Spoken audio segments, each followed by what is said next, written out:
Now, I don't think this is going to be shocking to too many people, but Agatha All Along just isn't that popular.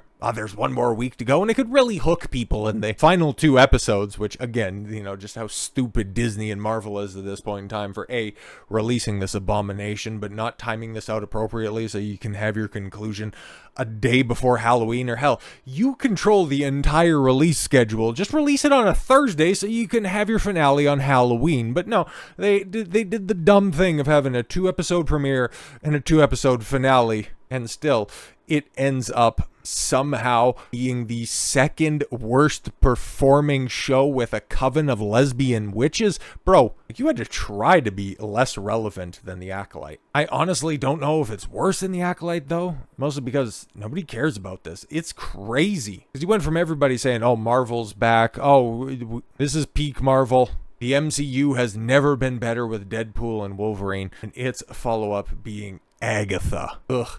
We all thought that the fall off was going to be intense, but this intense just kind of shows you. Like, even if they do take the example of what a lot of people have pointed out now with the indefinite delay with the Blade movie, it getting knocked off the 2025 release schedule, if they do a Wesley Snipes Old Man Blade movie, it's just simply going to be bottled excitement. Captain Black Falcon America Man, that's coming out in February, that's going to be an incredibly good bellwether as to whether or not the MCU is truly back, if this is in fact peak fire, bro. Because I kind of think it was safe to say that Agatha was always just going to be one of those holdovers from the time when the MCU just simply could not miss, when they were just pumping out sludge after sludge after sludge. Then you take a look also into the future and see that everybody's just going to be milking franchises with, 2 Predator movies coming out next year, a new Alien movie, potentially another AVP movie, which, oh god, it's just going to be crap moving forward. I don't know, has the bar really been lowered and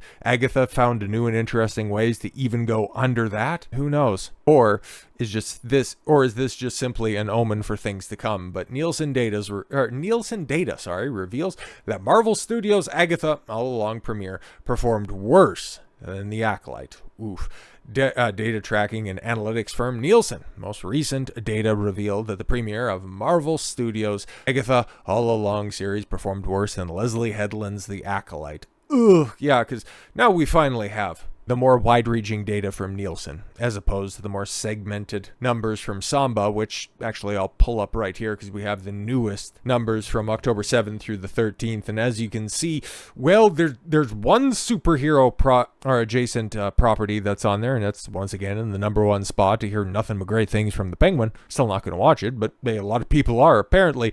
But a distinct lack of Disney Plus and a distinct lack of Agatha All Along once again. Yeah, because now we have more concrete numbers and nobody's watching this. Nobody's watching this at all. Number does not look good, especially if you compare it to Lucasfilm's recently concluded The Acolyte series, which was canceled after the first season due to low ratings. Nielsen reported The Acolyte's 2-episode premiere attracted 488 million minutes watched, and yeah, that was also 2 episodes of similar length. And then you had Agatha. They're interchangeable, really. One's Marvel, one's Disney. What's the difference? Written by a complete and incompetent idiot, and you have a 62 million minute drop off. Interesting. Not only did the show perform worse than The Acolyte, which was canceled following its first season, but noted ex-user now it is known, the show also performed worse than Marvel Studios' production Secret Invasion. Oh, God. And I think, at least it was at the time, the worst reviewed series in Marvel. I couldn't imagine I don't think that still holds the crown.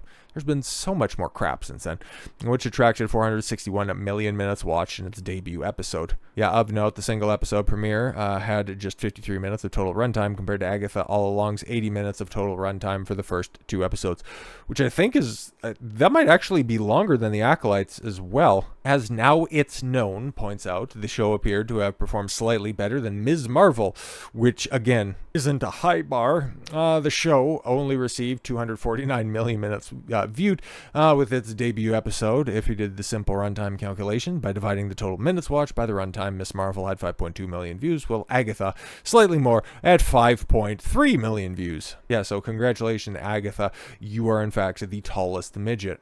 To provide even more color on how poorly Agatha All Along is performing, Walt Disney Company reported the fiscal year 24 quarter 3 earnings report that it had 54.8 million subscribers to Disney Plus in the United States and Canada. If only 5.3 million people watched Agatha All Along, that means 9.6% of all Disney Plus subscribers in the United States and Canada turned into the series. Yeah, exactly, because it's trash. I heard the EFAT breakdowns because those have been the most comprehensive, and they did, the first 5 episodes. I listened to it twice, mostly because, well, there were a couple of tangents that were very funny, but in general, man, like, the show just sounds like total crap. You get a bunch of 40 and 50 somethings in a room singing a shitty pop song.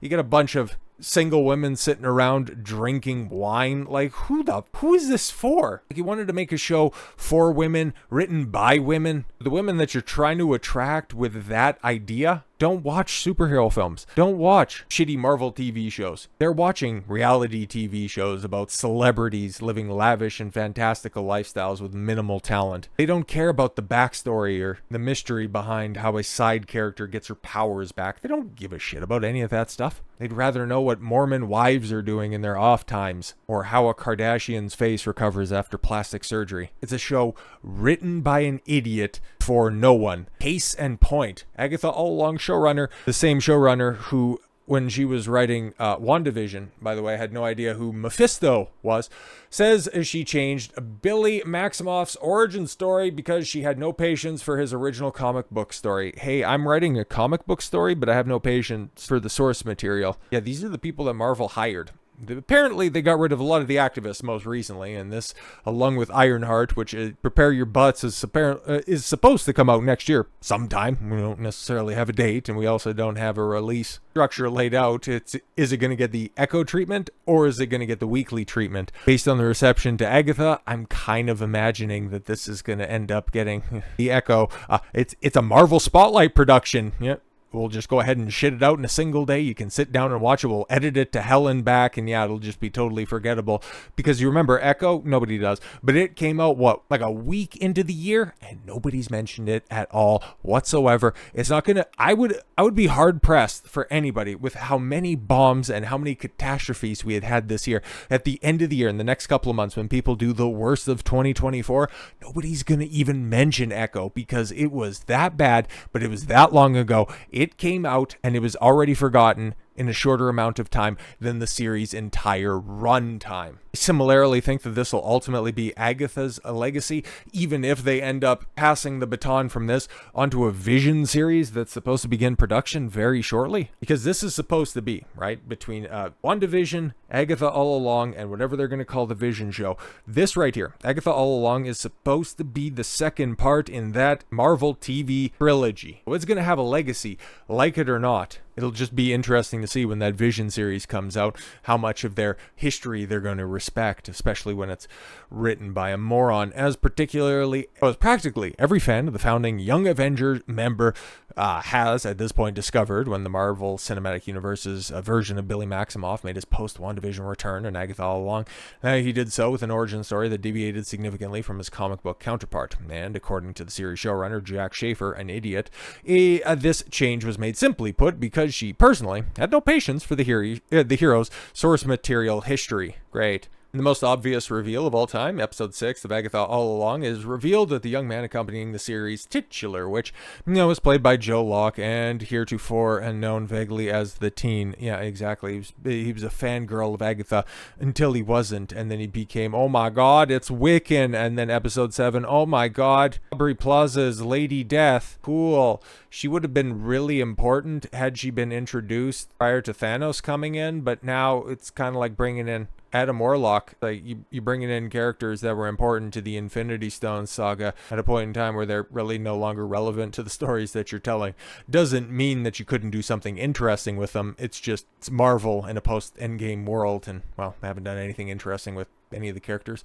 But his existence, short-lived, thanks to Wanda undoing her Westview hex at the end of WandaVision. Yeah, because Wanda's kids, yeah, they're figments of Wanda's imagination, okay? The exact moment the Avengers' magic fades and her children eventually dissipate into the ether, another young man of the same name of William Kaplan and his parents suffer a violent car accident and the family slamming into a tree after being run off the road by an oncoming vehicle.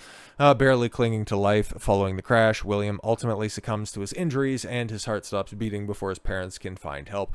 And upon William taking his last breath, Billy's wayward soul, which again was a figment of Wanda's imagination, desperately scrambling for an anchor to reality, how does that even work, makes its way into the boy's body. And from there, William suddenly shoots back to life randomly, at least in his perspective, shouting out the name Tommy as he does. What, looking for his brother? Okay, cool. But the first thing he thinks of is, oh my god, my brother, and I'm gay. Okay. Walking away from the incident with the same name burned into his brain and a new ability to magically hear other people's thoughts, William proceeds to seek out Agatha for help in understanding his new existence, and doing so eventually learns his true origins and setting down the road towards truly adopting his Wiccan superhero identity. Yeah, of course, as comic book readers may have surely already noted, the MCU version of Billy's origin stories play out much different than how it did in print. Way back in, 1986, the years navigating their tumultuous romance and taking on supervillains side by side, the second Vision and Scarlet Witch miniseries, as penned by Steve Englehart, concluded with the two Avengers defying the odds of Vision's non-biological existence and giving birth to a healthy set of twin boys who they proceed to name Billy and Tommy. Yeah, so weirdly biological kids, I guess, half robot, half witch. Okay, fine, whatever. It is comic books. It's goofy, but nowhere nearly as goofy as the MCU's Wiccan, and whatever the hell they're going to end up doing to Tommy, who I could only imagine ends up getting put into the body of a woman, because it's probably Tommy with an eye, and that's good enough when your ill-defined spirit is out there trying to find an anchor being. Oh my god, it's all just so AIDS, but to be completely honest, it can be as wacky and outlandish as they want, because frankly, nobody's watching this tripe, and by the conclusion of this story, I'd imagine it's going to go completely and totally off the rails, but ultimately, it will do nothing to help, but only hinder the MCU moving forward. So with all that said, thank you all very much for the gift of your time. I've been Don Consuelo. I want you to follow your gut and get after it. Take care, everyone.